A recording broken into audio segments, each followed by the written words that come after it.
দর্শক, বন্যার আরো খবর জানাতে যুক্ত হচ্ছেন আমাদের সহকর্মীরা। শুরুতেই যাব চট্টগ্রামে, সেখানে আছেন নয়ন বড়ুয়া জয়।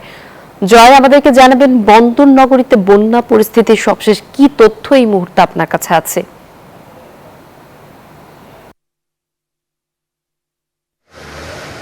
নাফিসা, দেখতে পাচ্ছেন এখনো পানি থই থই করছে, তবে গতকালের চেয়ে আমরা দেখতে পাচ্ছি চন্দনাইশ, সাতকানিয়া, এমনকি বাঁশখালী সহ বিভিন্ন জায়গাগুলো যেমনটা দেখেছি।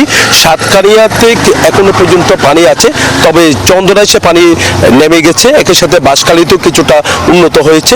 তবে সাতকানিয়া গতকালের চেয়ে আজকে আবার পানি কিছুটা নামতে শুরু করেছে। এখনো পর্যন্ত ঘরবাড়ি কোনো কোনো জায়গায় কিন্তু পানির নিচে আছে, তবে এখনো দেখতে পাচ্ছেন আমরা যেখানে একেবারে পানির উচ্চতা অনেক বেশি ছিল গতকাল, তবে আজকে অনেক নেমে গেছে। এইভাবে যদি থাকে তাহলে আগামীকাল আরও উন্নতির দিকে যাবে। তবে ঘরবাড়িতে এখনো পর্যন্ত যারা পানিবন্দী অবস্থায় আছে তাদেরকে শুকনো খাবারগুলো পৌঁছানোর জন্য গতকাল থেকে জেলা প্রশাসন এমনকি সেনাবাহিনীর টিম তারা কিন্তু চেষ্টা করছেন। কেউ নৌকা করে কিন্তু সেখানে পৌঁছানোর চেষ্টা করছেন।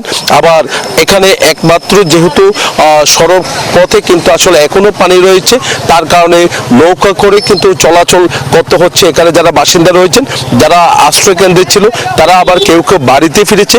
আবার যাদের বাড়িতে এখনো পানি রয়েছে ঘর বাড়িতে, তারা আবার আশ্রয় কেন্দ্রে অবস্থান রয়েছে। তবে এখনো পর্যন্ত সাতকানিয়ার অবস্থা কিন্তু এখনো উন্নত তেমন হয়নি, তবে গতকালের চেয়ে কিছুটা কমেছে পানি। ঘর বাড়িতে পানি থাকার কারণে কিন্তু তাদের আশ্রয় কেন্দ্রে অবস্থান নিতে হচ্ছে বলে আমাদেরকে জানিয়েছেন।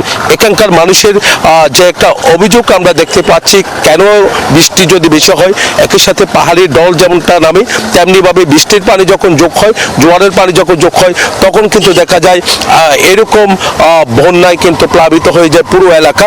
খালগুলো যে এলাকায় বিভিন্ন জায়গায় খাল রয়েছে, তো ছোটোখাটো খাল থেকে শুরু করে বড় খালগুলো, তো এমনকি নদীগুলো কিন্তু তাদের ড্রেজিং করা দরকার। একই সাথে খালগুলো যে খনন করা হচ্ছে না, এই কারণে কিন্তু আসলে বন্যার পরিস্থিতি অনেকটা খারাপের দিকে যাচ্ছে বলে আমাদেরকে জানিয়েছেন।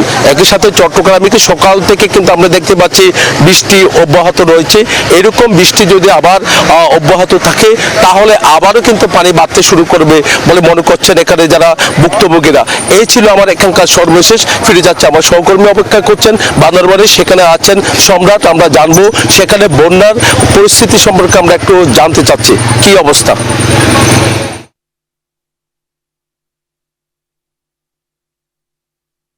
ধন্যবাদ। আপনি চট্টগ্রামের বন্যা পরিস্থিতি যেভাবে বর্ণনা করলেন, আসলে আমাদের কিছুটা সামান্য সুখবর থাকলেও তেমন বড় কোনো সুখবর নেই। গত পরশু দিনের রাতের ভারী বর্ষণে গতকাল বান্দরবানের সাঙ্গু নদীর পানি বিপদসীমার 6 সেন্টিমিটার উপরে প্রবাহিত হয়ে বান্দরবানের নতুন নতুন প্রায় 3000 ঘরবাড়ি তলিয়ে যায়। তো মানুষ অনেক দুর্ভোগ পোহাতে হয়। এইসব লোক উঁচু দালান বা আত্মীয় স্বজনের বাড়িতে আশ্রয় নিয়েছেন। তো গতকাল রাত থেকে এই পর্যন্ত ভারী বর্ষণ বা মাঝারি ধরনের কোনো বর্ষণ না হওয়ায় আস্তে আস্তে পানি নেমে যেতে শুরু করেছে। প্রায় 3 সেন্টিমিটার সকাল থেকে প্রায় 3 সেন্টিমিটার পানি কমেছে, কিন্তু এখনো পর্যন্ত মানুষ ঘর বাড়ি ফিরে যাওয়ার কোনো সুযোগ আসে নাই। কারণ এখনো পর্যন্ত প্রায় 20,000 মানুষ